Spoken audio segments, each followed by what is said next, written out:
ప్రశ్న ఏంటంటే, బ్రదర్ మరి ట్రాన్స్‌జెండర్స్ పరిస్థితి ఏంటి? వాళ్ళు అలా పుట్టాలని కోరుకోలేదు గదా! అది వాళ్ళ తప్పు కాదు గదా! మరి వాళ్ళకి రక్షణ ఉందా? దీనికి సమాధానం చాలా జాగ్రత్తగా వినండి. మనిషి పాపం చేసినప్పుడు కేవలం మనిషి మనసు మాత్రమే కాదు, ఈ సృష్టి యావత్తూ పతనమైపోయింది. దాని ప్రభావం మన శరీరాల మీద, మన క్రోమోజోమ్స్ మీద, మన హార్మోన్స్ మీద కూడా పడింది. అందుకే కొందరు పుట్టుకతోనే అంధులుగా, కొందరు వికలాంగులుగా, కొందరు లైంగిక లోపాలతో పుడుతున్నారు.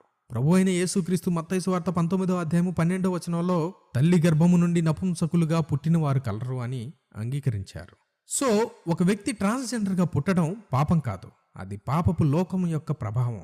దేవుడు వారిని చూసి అసహించుకోడు. వాళ్ళు మనుషుల దృష్టిలో వేరుగా ఉండొచ్చు, కానీ దేవుని దృష్టిలో వాళ్ళు కూడా ఆత్మలే. కానీ ఇక్కడ ఒక విషయం గుర్తుంచుకోవాలి, శారీరక లోపం వేరు, పాపపు క్రియలు వేరు. నువ్వు ఎలా పుట్టావు అన్నది దేవుడు అడగడు, కానీ నువ్వు నీ శరీరాన్ని ఎలా వాడుతున్నావు? పాపానికి వాడుతున్నావా, పరిశుద్ధతకు వాడుతున్నావా అన్నదే ముఖ్యం. ప్రభు అయిన యేసుక్రీస్తు శిలువలో కార్చిన రక్తం స్త్రీల కోసమే కాదు, పురుషుల కోసమే కాదు, ట్రాన్స్జెండర్స్ కోసం కూడా చిందించబడింది. ఒకసారి ఈ విషయం చూద్దామా? యెషయా గ్రంథము 56వ అధ్యాయము 4వ వచనం 5వ వచనం. దేవుడు అటువంటి వారికి ఒక అద్భుతమైన వాగ్దానం ఇచ్చాడు. 4వ వచనం, నేను నియమించిన విశ్రాంతి దినములను ఆచరించుచు నాకిష్టమైన వాటిని కోరుకొనుచు నా నిబంధనను ఆధారము చేసుకొనుచున్న షండులను గూర్చి యెహోవా ఈలాగు సెలవిచ్చుచున్నాడు. నా ఇంటను నా ప్రాకారములలోనూ ఒక భాగమును వారికిచ్చెదను. కుమారులు కుమార్తెలు అనిపించుకొనుట కంటే శ్రేష్టమైన పేరు వారికి పెట్టుచున్నాను. కొట్టివేయబడని నిత్యమైన పేరు వారికి పెట్టుచున్నాను. చూశారా, దేవుని ప్రేమ ఎంత గొప్పదో. సమాజం మిమ్మల్ని వెలివేయొచ్చు, కానీ దేవుడు మిమ్మల్ని పిలుస్తున్నాడు. మీరెలా ఉన్నా పర్లేదు, ఆయన దగ్గరకొస్తే ఆయన మీకు రక్షణ అనే కొత్త వస్త్రాన్ని ఇస్తాడు. మామూలుగా మగ ఆడవారు కుమారులు కుమార్తెలు అని పిలువబడితే అంతకంటే శ్రేష్టమైన పేరును మీకు ఇస్తున్నాడు. అది ఎన్నటికి నీ కొట్టివేయబడదని ఆయనే స్వయంగా సెలవిస్తున్నాడు. మీ శరీరం ఏదైనా కావచ్చు, కానీ మీ హృదయం దేవునికిస్తే మీరు కూడా రాకడలో ఎత్తబడతారు. నా ప్రియ సహోదరి సహోదరుడా, ఇది మిమ్మల్ని భయపెట్టడానికి నేను చేస్తున్న వీడియో కాదు. ఇది నీ నిత్య జీవానికి సంబంధించిన విషయం. సమయం లేదు, గడియారం ముళ్ళు ఆఖరి నిమిషానికి వచ్చేసింది. ఆకాశంలో బోర ఊదడానికి దేవదూత సిద్ధంగా ఉన్నాడు. తలుపు ఇంకా తెరిచే ఉంది.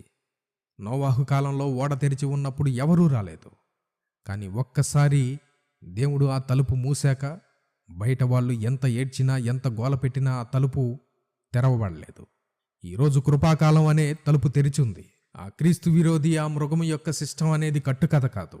అది టెక్నాలజీ రూపంలో, డిజిటల్ కరెన్సీ రూపంలో, ఏఐ రూపంలో, కంట్రోలింగ్ సిస్టమ్ రూపంలో మన కళ్ళ ముందే రెడీ అవుతుంది. వాళ్ళ సిద్ధంగా ఉంది.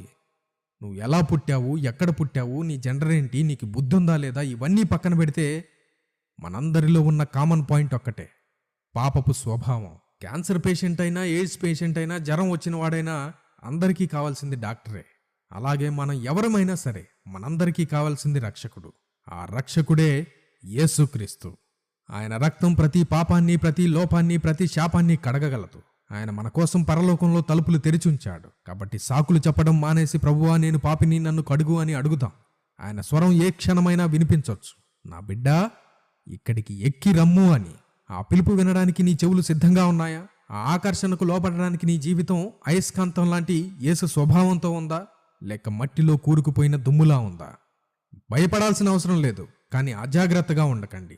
ఈ రోజే మీ జీవితాన్ని సరిచేసుకోండి. లోకాశలు వదిలేయండి. పరిశుద్ధతను కాపాడుకోండి. మనం ఇక్కడ శాశ్వతం కాదు, మన ఇల్లు పైనుంది. ఈ రోజే, ఇప్పుడే నీ మోకాళ్ళు వంచి ఒక తీర్మానం చేసుకో. యేసయ్యా నన్ను క్షమించు. ఇన్ని రోజులు నేను లోకాన్ని ప్రేమించాను, నా దీపంలో నూనె లేదు, నా వస్త్రాలు మలినమైపోయాయి. కానీ ఈరోజు నేను నీ పాదాల దగ్గరకు వస్తున్నాను. నన్ను కడుగు. నా హృదయంలో ఉన్న లోకపు తీగలను తెంచేయి. ఆ బీస్ట్ సిస్టమ్ నుండి కాదు, పాపం నుండి నన్ను ముందు రక్షించు. నువ్వు ఎప్పుడు వచ్చినా ఇదిగో నేనున్నాను అని సంతోషంగా ఎదురొచ్చే ధైర్యాన్ని నాకు దయచేయి.